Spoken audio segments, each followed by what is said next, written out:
We have liftoff. Um, Hello, everyone, in the Red Pill podcast.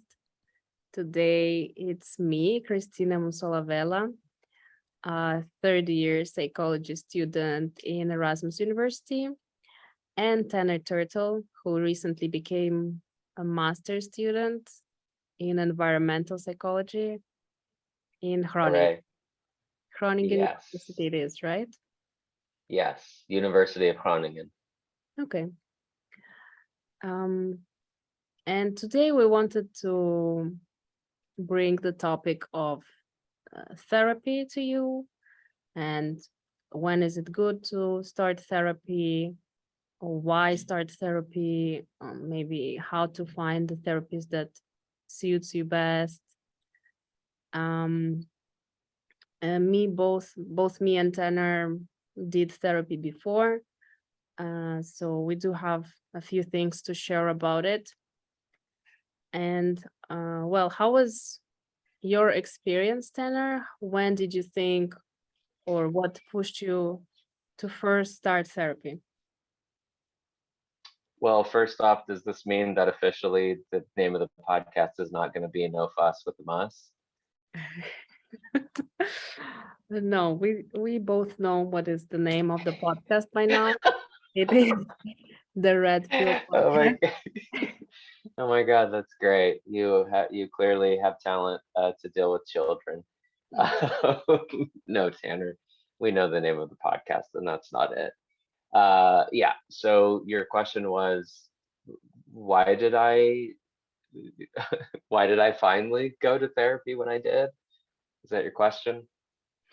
Yes, I guess for our listeners, it would be interesting, for those specifically who haven't gone to therapy yet. Like, how do you know that the time has come, or that Mm, might hmm. benefit from therapy? I don't know. You can either share your own experience of how it was for you, or you can also answer in a more theoretic way if you prefer. Yeah. Well, I don't know what the theoretical way. Yeah, I don't know how. Yeah.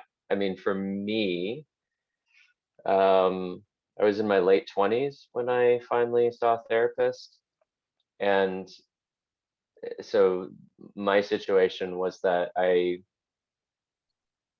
had a very specific way of coping with problems when I was a kid. Then I became a young adult. I didn't update my mode of operation to fit the new context of me being a young adult.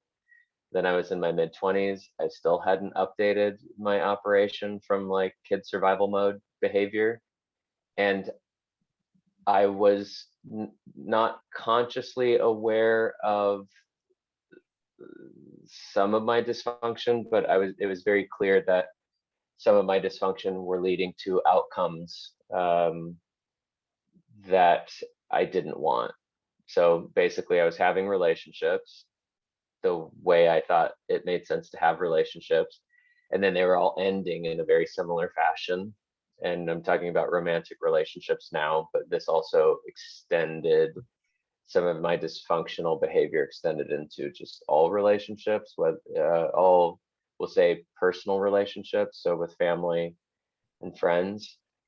I tried some self-help books because that always felt safe for me, where I could just use my intellect to read an instruction manual and then be like, cool, and then I'll solve my own problems, and I don't need to be vulnerable at all. It didn't work, and then I sort of had a crisis where my father got a really bad case of pneumonia and suddenly died. And that was sort of the straw that broke the camel's back, where that event sort of piled on all of the other events that I hadn't processed and just buried them instead, basically culminated to the extent where I was really slipping into a very intense depression, which was a new experience for me. And it got so bad for me that I thought for goodness sakes, like anything's better than this. So my ego got put to the side, and I decided, okay, well, I've had a lot of success in life by finding people who are the best at what they do to coach me um, in other realms. And I was like, I'm going to treat this the same way. I'm going to find somebody who's exceptional at what they do on the therapy side of things. And I'm going to give that a try because I've tried everything else and I haven't gotten the outcome I'm looking for. And I'm still committed to working to get the outcome I'm looking for. All right. So you would say that your way to get into the therapist office was quite turbulent. You first saw a certain pattern of behaviors that repeated itself in your both like romantic or friend relationships. Um, Yep. then something emotional and like bad happened, like a loss of someone. So that Hmm. impacted like even more, where maybe you couldn't bear these emotions anymore. I also heard that you had a obstacle on to go into therapy, which you said was your ego.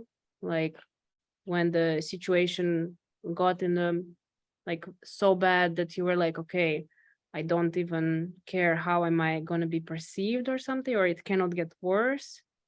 Yeah, it's ego plus vulnerability, where my big thing was that I just refused to be vulnerable to anybody, which was why I was such a closed off person in that time. Because if I was vulnerable to somebody, it meant that that I that they could hurt me, and I was like, I can't let that happen ever. Whether it's friends, family, or somebody who I'm dating, I'm just like, no. Mhm. Again, not realizing that that's going to be tied to that's going to create a lot of downstream problems because intellectually I wanted to be an open person and I wanted to experience relationships to the fullest and like have a forever partner someday. So wanting all of those things and then maintaining this rule that I can't be vulnerable with anybody, they're in conflict. I would have to choose one or the other. And I was sort of barely holding everything together until my father died, and then I couldn't hold it all together anymore. And I started having, it's almost like, yeah, I spent a lifetime burying the pain as so of the different episodes in life.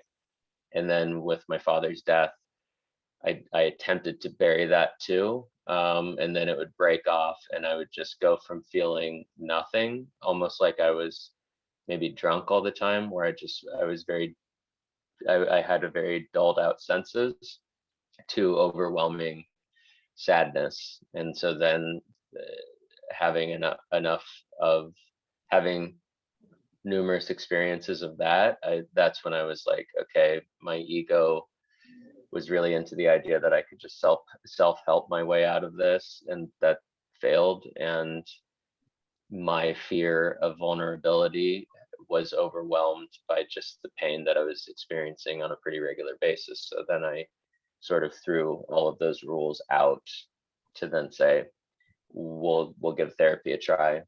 Like we'll Mm. not a try. It's like I will apply myself 110% to this approach and just see what comes out of it. Because if I can address this issue, it'll be more than worth it. Mhm. Yes, I understand.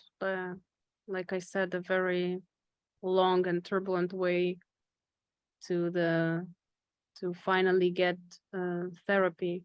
So would you say it's kind of like more of a inner, I don't know, intuitive feeling that maybe therapy could help, that you thought nothing else works, let's try this. So there's like a sense of hopelessness that I hear in this scenario. Yeah, it's a good question. I mean, I was in my late 20s when I finally did get some therapy, and I think that in part I needed to get some maturity about me, where we have, or at least I had, all sorts of very interesting and arrogant thoughts and ideas in my early 20s, where it's like you, or at least me, I felt like I had so much figured out. And anybody who's older can look at that and be like, that's adorable. You've had zero life experiences and you think you have it all figured out. Like, that's, I think that's pretty common for 20-year-olds, like early 20s people. But then just having some life experiences, then there's other things that dawn on you where it's like, okay, there are more pathways to solving potential like personal development problems than what you thought there would be. And maybe it's not so dangerous as I thought. And I was brought up in a situation too where it's like you never apologize. Yeah, where it's just safe to be a very close person. And then on top of that, there's some expectations where it's like if you're a man, the idea of being vulnerable in a lot of circles is frowned upon. So then it becomes kind of, you figuring out survival on your own in a lot of ways, and just not being open. And I didn't have somebody to sit me down to be like, okay, what is it you're actually after? And then let's talk about the pathways that you could use to get there. So then I did have to figure a lot of that out on my own. Yes, I think it's a very like a topic that's coming more to the surface nowadays of how men are also perceived as, being the strong and shouldn't have emotions and cannot be vulnerable, and how this is like putting an extra pressure for men to go and seek therapy. And specifically, I am asking in such detail because I want to understand what is this threshold, and like how to diminish this threshold when the person actually says, okay, I'm going to seek for this help because I have this symptoms, or this is what I'm feeling. Because obviously when you're the pioneer of it and like nobody's doing it and you're the first one, you don't really know why you're doing it, or like why you're doing it, but you're maybe not sure this is going to help you, or you have no other options, or you're hopeless, or it's like already you're at the very lowest of your points. I believe there is moments when you can go into therapy a lot earlier and help yourself earlier, because Agreed. besides having so many different types of therapy, there is also, like, I don't know, coaching and mentoring and all these other ways that you can first try. But for me, it was similar. I think I already arrived to the office of the therapist in kind of like this hopeless state. I was like, I don't know. And Yeah, tell us more. yes, the first session, I just like immediately just started crying and being like, hello, I do not know what I'm doing. I'm not happy with my life. I cannot take this anymore, and um, just hear me out, maybe this will help. How old were you? 25, 26, also something like And that. what was your state when you set up the appointment? But I think I also gathered some strength to like see it through. I didn't go as a like trial thing. I contacted some friends who I knew were doing therapy, and I was like, I heard you talking about this therapist. Like, it sounds like something I would want to try. It was also scary for me, of course, but at least like I took a referral and I was like, I'm going to go for it. I'm gonna try and I'm gonna see what happens. This like something should help me. And I definitely felt like I needed help. I And why did you decide to do it when you did it rather than a day before or a day after, for example? Well, honestly, I was already on a lookout for a therapist, like for many years, but because I felt like something wasn't exactly right, like I wasn't, living my best life, being my most productive self. My relationships were also kind of failing. I was doing Yeah. the same patterns of like attachment, avoidance, you name Did it. you realize that? I just after my first boyfriend, when we broke up, I just felt so heartbroken, and I saw that like my heartbreak and my pain was so much more than other people's, which maybe it's Mm, kind of like they tell you it's normal. Oh, it's like first love, you're supposed to feel like that. But for me, literally, like the world ended. I didn't want to do anything. okay. I I went to a remote town in Africa, and for 2 years, I was just like working at the farm, which has nothing to do with me, with who I am, with like the things I want to achieve in life. But it just felt, safe, like, let me do this here. And then I was like, okay, that's not. One day I woke up and I was like, that's not normal. Why am I like, I heard like the rooster and like, like at 6 a.m. I woke up and I was like, what am I doing here? I guess, but by that point, I already have had enough strength to kind of just like keep going, like do something else, go to like this discover what my life is about. Uh, Yeah. but yes, I felt so betrayed. I felt like this is not like how people should be like treating each other. This is like too much pain. It's almost like someone died. So I was like, okay, obviously my response to like difficult situations in life is not ideal, let's say, like not productive. It's making Yeah. me unassembled. I cannot do anything, like I cannot function properly. So that gave me a sign that, yeah, my responses are not all right. What were you doing on the farm? We're just doing farm things. We had like my parents have an office in the farm, and they were like trying to grow, I don't know, potatoes, beans, and I was just, doing like some accounting, selling some potatoes. But for you to understand, it's like it's not even in a city. It was like a village 40 kilometers away from us. So I just wanted to disappear basically. So Yeah. with no people, like people, but kind of no international community, like something I'm used to, just kind of like local farmers and so yeah. And what did your parents think of this? Well, they knew that I had a difficult relationship, so they just, I don't want to say they took advantage, but they just were happy to have me home. So Yeah. they were just like, well, you can stay for as long as you want, So there is always work here. Here's a shovel, Yeah. you know. Okay. Okay. And it had a rooster, so that's what makes a Yeah, but farm, their that's like the cherry reaction, on top. yeah, their reaction is more like there is no depression, just go and work, and the work is gonna make you a person again. What did you think about that?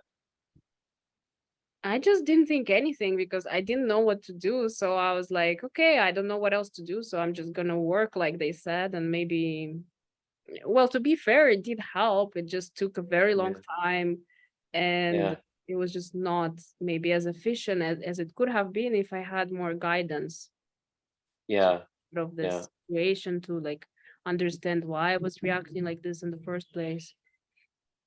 And But the emotion yeah, was the overwhelming emotion with that was sadness for you? that's the thing. First, I had like I was between having no emotions at all, like for like I Mm-hmm. don't know, X amount of months, to then Mm-hmm. going into like deep sorrow for a few months. And then Mm. I would like, kind of block it again and just be like, again, no emotions, just like shovel work, farm, you know. Okay. Okay. And I guess that was what I was expressing to the therapist when I finally got to it. I was like, I cannot do this anymore because that was just not working. But like I Okay. said, I Wow. was I was looking for a therapist already for a while, even before my relationship.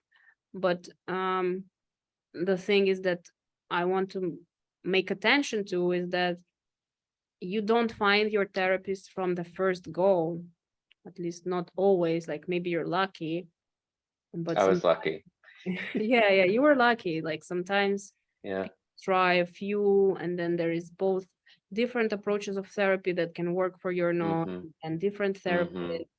And then you can click with the person or not. You can feel safe enough to share or not, or just not Mm-hmm. like the person. I mean, not liking the person doesn't necessarily mean it's going to be a bad therapist. Maybe it's just something that's triggering you. But definitely you need to like feel the sense of like this is a safe environment where I can share, and I feel heard. um, Mm-hmm. so yeah, because I did have a few examples when I came and the therapist was just like, oh, and like I shared like, oh, this and this is happening in my life, and this therapist that saw me for like, I don't know, 15 minutes, she was like, oh, you have a very infantile view of things and you should be more mature. And then And what did we learn about that kind of, I'm going to put it in quotation fingers, yeah, therapy? yeah, that is not Because therapy. we were taught about this. Like whenever someone is giving you kind of like direct instructions, specifically after just having known you for a very little time. Yeah. A prescription. They're giving you a prescript, like they're being prescriptive, Yeah, like a doctor saying, here's the drugs you need, and then throws the bottle at you that smacks you in not the head. this is not an efficient therapy. This is not making you like discover yourself, because I guess therapy is Mm, kind of about discovering yourself, learning tools how to be with yourself. I believe certain things in therapy you can fully erase or like get rid of. I don't know, maybe mm-hmm. anxiety, Mm-hmm. depression. But there are some parts of your, let's say, personality or individuality that is just what's like always going to be there. And then Mm-hmm. the task of a therapist is to give you certain tools for you to just be able to like work with it, live with it, like function with it. Like when a person Yeah. breaks a leg and it's not possible to repair it, you get like how do you call them, crutches. Amputated. Oh, Yeah, okay. well, you can also amputate, but I meant more like you get crutches and you can still walk. You're not maybe the same person, but you manage. Yeah. Yeah. Well, and there's, yeah, and with the prescriptive, the problem with the prescriptive approach is that it makes, by design, it sort of means that you need, okay, if you come into my office and I'm giving you a prescriptive description of what all of your problems are, it means I'm thinking on your behalf. And then whenever you don't have me anymore and you have to go out there into the world and live your life, you are not prepared to think on your behalf because you just had a quotation fingers therapist who took your what would you call it, your it wouldn't be freedom, but they took away your autonomy Autonomy. because they're telling you instead of teaching you to be able to do it yourself and to be able to make some of these discoveries yourself so that you can get rid of, so that someday you won't need the therapist anymore because you can do it all for yourself. And that's the ultimate goal. Yeah, like taking responsibility for your own decisions, your own life. I feel like a good therapy is really empowering. It gives you the strength to go and do the things that you want to do and you maybe were scared before, or didn't have the tools, or didn't know how. Hmm. So you have both a space to kind of experiment with yourself, get to know yourself, and then go and practice it. So whenever a therapist is taking away your autonomy, that's also a bad sign for a Hmm. therapist for sure. How would you Yeah. choose? How would you choose a therapist? Like, how did you know that the first one that you went to was good for you? Well, ironically, um, I was reading through like a therapist database, like a therapist phone book almost, and I was just seeing like, okay, what is there? Okay, so we were talking before we started this episode about control and wanting control. I mean, it's ultimately a facade. It's a false sense of control, but that's what I was after. Um, and so I wanted control with my therapeutic experience. So I ended up doing a bunch of reading of different therapist websites to see, okay, who are they, and can I get an idea of who they are? And so there was, I wanted to stay really far away from anybody who was like religious, because I'm not interested in religion, and I don't want conflict with a therapist because because they're so tied into their religion. That I felt like that would take away from my problems. So I found a therapist who had made mention of Thich Nhat Hanh, or maybe it was just Buddhism in general, but there's a Buddhist Zen master that I had read a book about, and I found it quite interesting, even though technically that's a religion, Buddhism.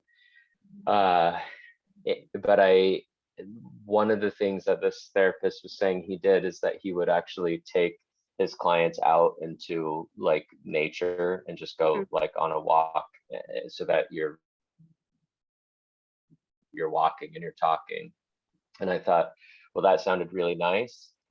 And he seemed a little bit more on the, we'll say, artistic side, and not so, yeah, not so, how would I say it, like stuffy and corporate. And so I called his office and I asked to set up an appointment with him. And the guy who answered said that he's not available, but that I could see the guy who answered. And the guy who answered was still getting his like his hours, so he wasn't fully licensed. He was still getting his hours to then get his license. And I remember in my head being super pissed off. I'm like, no, I don't want you. I I want want the the guy that I Buddhist. called. Exactly. I want the guy I called for. But then I actually was thinking that sometimes in life, there's a curveball that crosses your path, and that it's prudent to look into it might be prudent for me just to try this guy out. And and I also just thought, like, if I don't like him, I won't go, and see him again. I'll see the guy I wanted to see originally. And so so I didn't actually intentionally choose the guy I ended up actually seeing. But in the end, the guy who I saw, that intern, ended up being somebody where I was able to, like, he was able to set some boundaries like right off the bat, because one of the things that I would do to take the spotlight of attention off myself in all of my relationships would be to be very nurturing towards the other person, as it uh, for we'll say, the emotional pain or problems that they were experiencing. So when he was introducing himself to me in the first session and articulating why he had become a therapist, part of it was related to his feelings of abandonment, due to him being adopted and being like given up for adoption. And I ended up saying something like, "Oh, I'm so sorry," and like Mm. started talking about him in this way. And then he sort of like He was politely like, but nope. very clearly, exactly, was like, "Nope, we're not here for me. We're here for you. And this is not a two-way street. Like, we're just here for you." And he said, "I," as in him, the therapist. He's like, "I'm fine, but we're here to talk about you, and we're here to talk about what you're like interested in getting out of this session." And it was a really important moment for me, because it was sort of a confirmation that this guy was playing at my level, if that makes sense. he was or beyond my level, where he was sort of calling me out on some of my dysfunctional behavior, like right off the bat, and Mm-hmm. setting a very clear and healthy boundary. And then in the end, he was somebody who I was really able to relate to, so that I could attach to him and then feel comfortable actually being extremely vulnerable with him. So then we could explore like my stuff, because I was open as a result of that. I think that's a very great point about like boundaries, and specifically when the therapist gives the attention or the spotlight back on you. A lot of people do like just gonna talk about, I don't know, weather, which I guess is fine sometimes when you're being trust and you're not yet fully like I mean, vulnerable. you're also paying them Yeah, a so if you fair wanna bit of talk money about, per hour. So if you want to whether, talk about weather for an hour, that's fine. Maybe like there is something in it for you. But what I learned from seeing my previous therapist, and after a few years like coming back to therapy, was that now I use it very more efficiently, like a tool. I'm like, okay, I want to resolve this issue. This is what's bothering me. This is when I need mm-hmm, the session. Like, can we do it now? Can we do it again? Can we like go back to this topic? I felt like I described my emotions. Like I felt irritated when you said that. I felt sad when you said that.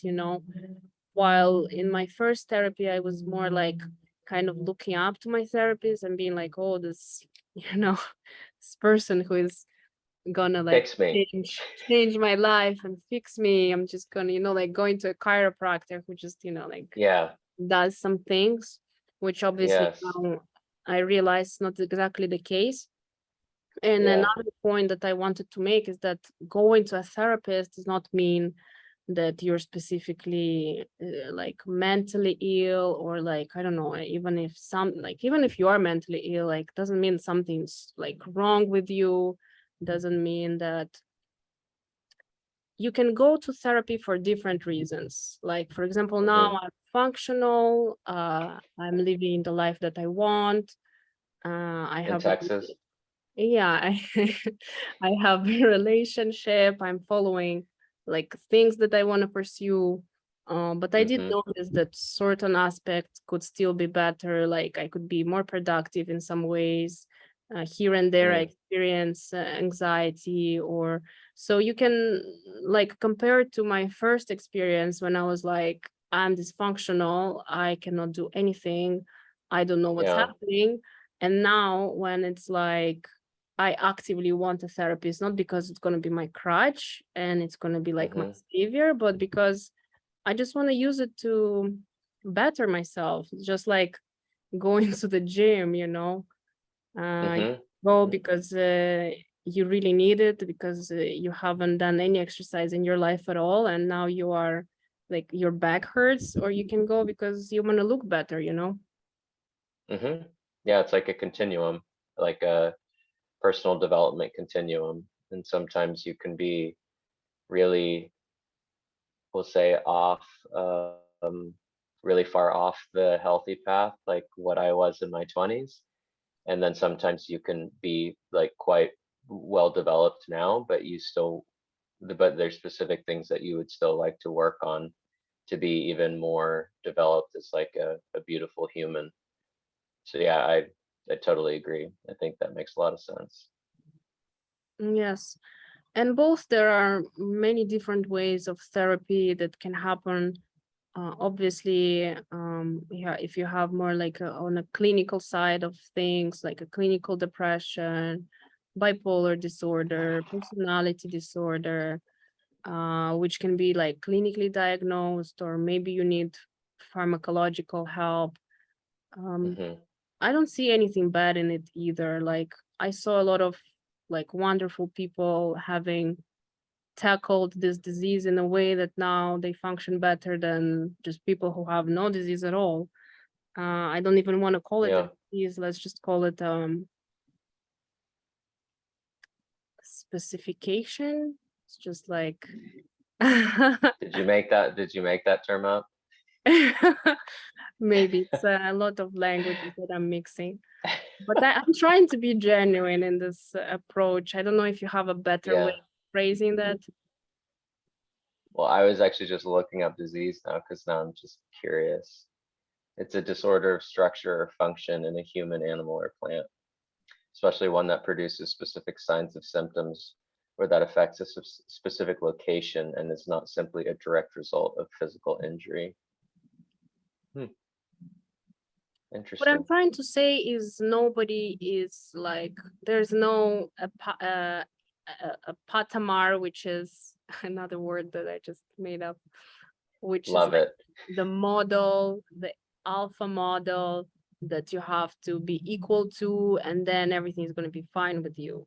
We're all Yeah. different humans with the structure of different things happening to us, with Yeah. our own traumas. And when I say trauma, it doesn't mean that specifically, I don't know, you were abused, or I don't know, something very terrible happened to you, or you lost someone. Sometimes trauma can be just your personal response to a certain situation in your life, because we all constantly face, I don't know, rejection, or just hurt, loss, anger. And the way we process it and the way we learn to process it is what's going to determine how we then can get out of the situations, keep going, not disassemble like I did after my first breakup, for example. And just, yeah, just be functional. And So, go to the farm. and go, Yeah. don't go to the farm. That's not With the the farm, just productive because I way. gotta know. So there was a rooster. Were there any other animals on your farm? Yes, there were plenty of animals like cows and goats and chicken, mice. Did not like mice in particular, but Did yeah, you play with the goats? no, not really, because then uh, the goats were eaten, and this just made me even more traumatized to see the a live animal, and then just Okay. Did the goats ever like use their horns to like push each other around and stuff? this is not the topic of our conversation. That's true. I'm just trying to get like a visual of you being on a farm for 2 years with the rooster waking you up at 6 in the morning. I just think that's great.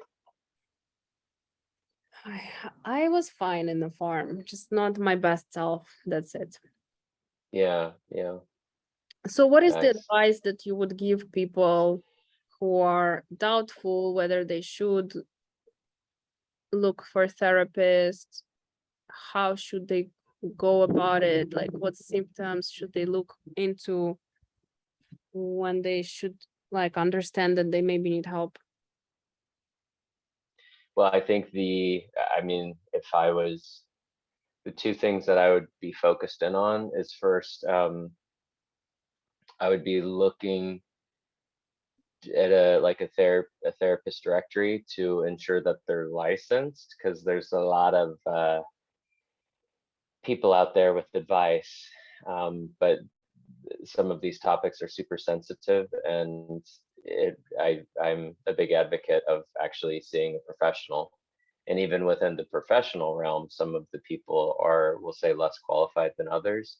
So at a minimum, have some clarity around what uh, what sorts of therapies the psychologist offers. Do a little bit of research to acquaint yourself with what some of those different therapeutic approaches are to see if you think that that might be something you're comfortable with.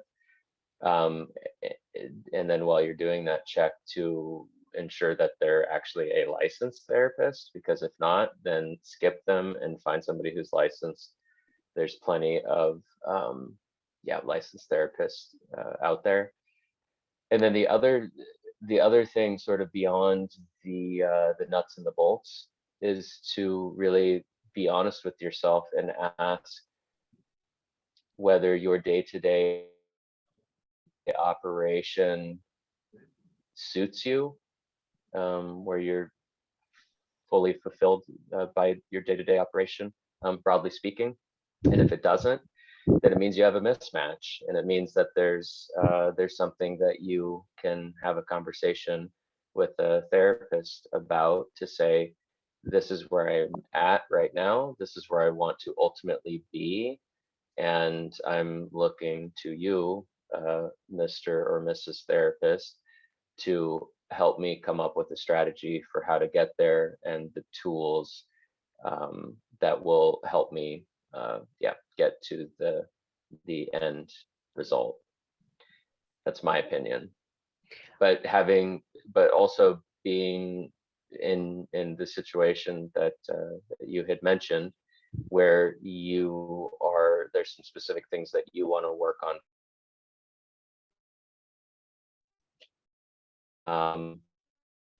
I would also pose the question to you in terms of what you think Froze for a little important bit. based on the experience. Go ahead. Yes, you froze for a little bit. Can you repeat the I last? froze. Yeah, I just, same question to you based on your previous experience with therapy, where it's like you were wanting to tackle some pretty, we'll say, core challenges versus versus what you're working on now, which are not so much at the core, but are still things that you're quite motivated to do some development on. I definitely building on your point. I saw a phrase, someone stating, ask your therapist, how does progress look like? Because sometimes it feels that you're talking and talking, but you don't really know if something happened. It's really hard to check on your own progress. So then the Yeah. therapist can maybe remind you, oh, you see, you came like with this request, and now you're already able to do this, for example. I just wanted to mention, yeah, some of the symptoms that you might be experiencing when it's good to maybe go see a therapist. Like, Hmm. for example, if you feel like you're trying to burden your friends all the time, like you constantly, obviously, it's good to just have friends who can hear you out, but you will know Hmm. yourself when it's already not even enough, when you're like just talking and talking to them and the problem is not ending, and it's like over and over kind of cycle. It means maybe you are having like a lot of emotions that you're like not processing, or don't feel heard even after you shared. And then, of course, if you have like mood fluctuations a lot, if you're acting abnormal, if genuinely you're just like unhappy with life and you do not know what to do, that would be a good point to consider a therapist. Obviously, sometimes it's hard to understand if you're depressed or not, but you would know if you're just not happy. It doesn't cost to go and check it out. Maybe it's just a seasonal flu, but maybe there is something you can help yourself with. And Hmm. regarding the licensed therapist, then we can make another topic fully just about this, because I wouldn't say I fully agree with that, because nowadays the educational system sometimes demands so much of the person, and sometimes it's so academic, and maybe even loses the touch with the person in a way. I'm not, don't get me wrong, I do study psychology, so I'm obviously like support licensed therapists, but I Yeah. do also believe that there are specialists who maybe are not licensed, but that can still provide you and help you and guide you. There are so many different approaches now. Maybe for someone, like a spiritual approach is going to work best, like maybe going with a monk to the nature, Well, I'm not going to uh, talk too much about this, but I do think it's a good advice to look for a licensed therapist. But also, I do think there are therapists that are not licensed that can still help you. But of course, it's harder to be sure that they're gonna definitely help you. Yeah, I agree. Yeah, I would say it's just more risky that way, because there's people who can take vulnerable clients, we'll say, and who don't actually have the background, the care, or the ethics, and then there can be terrible outcomes. So that's what I become concerned about in the unlicensed world. Although yes, I definitely agree with you that there are quality people, and I have multiple close friends who have seen therapists who are unlicensed and we'll say more independent in terms of their knowledge about different approaches. So it can be incredibly valuable. But I certainly would not want somebody who didn't. I wouldn't want somebody who is in a super dark place to be going to some of the spiritual healers that I Mm-hmm. think can open up Pandora's box to do some Mm-hmm. pretty gnarly damage. That's very concerning to me. Yes, I would support that clause. And yeah, I think overall, just therapy is not like a monster, and um, a therapist is also just a person. So they can also make mistakes. So bear that in mind. Don't expect the magical pill, because a lot of the work you're going to be doing yourself. So basically, you're looking for someone who you're comfortable to assess you into taking control of your own situation. Hmm. Yeah. Although maybe you'll add like what was the difference between you finding a therapist in your early 20s versus you finding a therapist now? Well, now therapists are more available online, I would say. Like my first therapist, I got through referrals, um, Hmm. and which interestingly, if you Google how to find a therapist, they say do not use referrals. Really? Why? I wouldn't know why. Maybe because you have to like search for your own thing. Oh, wow. I'm Because not I sure. referred multiple people Yeah, to my I therapist. wasn't sure about that, but they said do not use referrals. But for me, it worked. Uh, Hmm. and in the second time, right now, I first was following this person on social media for a while, so I saw the topics that were being tackled. I saw like the Hmm. professionalism of the person. It's definitely like I Okay. saw that it's a licensed therapist, that she's doing Okay. practice, like she's going to her place of work all the time, and sharing Hmm. certain things. And I just because I do have a trust issues with people, so for me that was very nice to like see how the person operates. And when I Yeah. wanted to get a therapist, I was like, okay, I like this person, I trust this person, they look professional, let me try Hmm. it. Okay. Nice. Nice. So yeah, And nowadays useful. there are many outlets, like there's like apps that can help you get a therapist, or websites, or just social like private social media pages. So the ways of getting the therapist are endless. Just Hmm. do your own research, maybe try, be ready that it's not going to work from the first time. uh, Hmm. yeah, Yeah. just be And be curious. ready to ask your therapist like questions, like you said, what's the progress that's being made here? Hmm. What's the plan? If I see you for X amount of sessions and no progress is made, how do you react? Because if it's a good therapist, they'll say that they're here for you.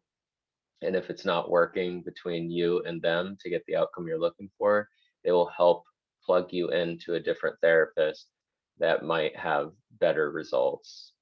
Because I do know that there's been some concern with people I've talked to where they think like, yeah, but what if the therapist doesn't work and they're just sort of like taking my fee, Hmm.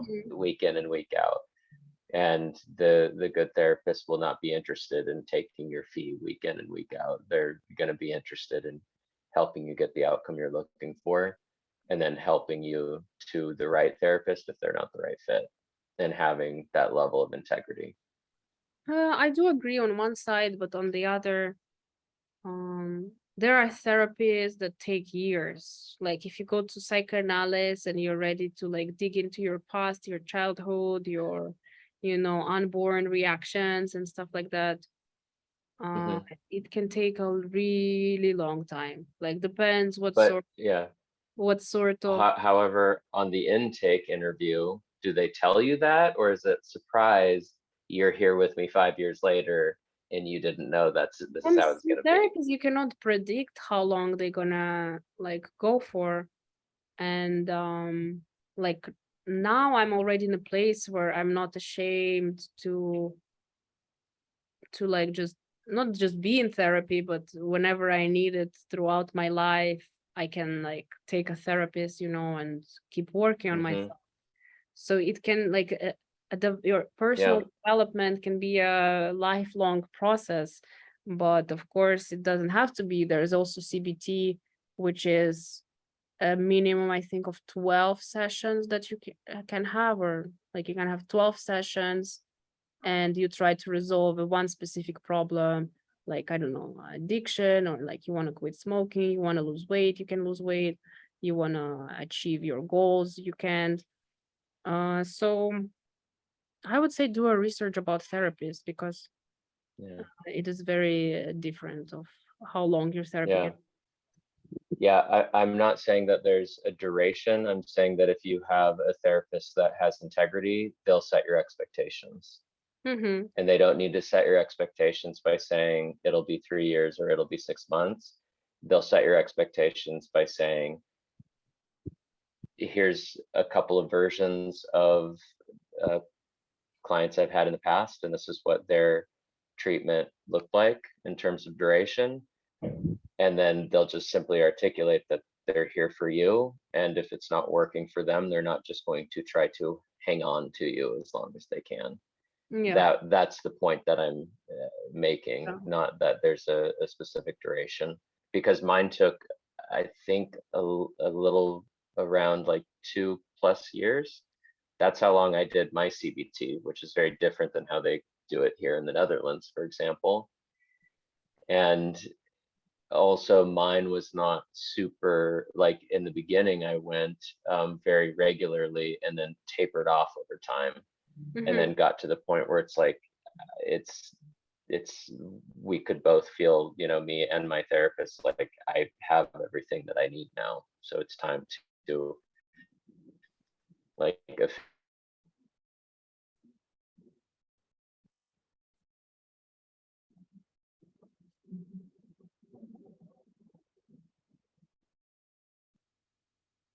my blessed connection. Recording in progress. Anyways, yeah, to close that thought, my point was that the client should never be in the dark on what their treatment plan is and what they can expect, because if they're in the dark, they can't have a conversation to say this is suiting me or it's not suiting me, and let's make sure that we're on the same page as we move forward. They need to be a part of that, I would say. Yeah. No, I agree with that. I do agree that there's a lot of, well, I would say there's a lot of therapists that are not mentally stable themselves, unfortunately, and they would Yeah. not, sometimes consciously or unconsciously, they would maybe manipulate you into being like attached to the therapist, or emotionally like too involved, or like feel like Mm-hmm. there is no life without the therapist now. So Yeah. yeah, definitely watch out for different signs. That'll be part of the warning signs conversation we can have in the future. All right. Well, I do think we spoke for quite a while and had a like general introduction to when to start therapy, why start therapy, how to choose a therapist, um, and yeah, how long maybe to stay in therapy, or when is it time to end it. Time to So yell Shabab. the who? When it's time to yalla Shabab, when Okay, it's time to go. to go to farm. Yeah. Anyway, thank you for listening. I hope that this can be helpful for someone. And yeah, this is Kristina and And Tanner. Tanner, tot zines. Until next time. Okay. Bye.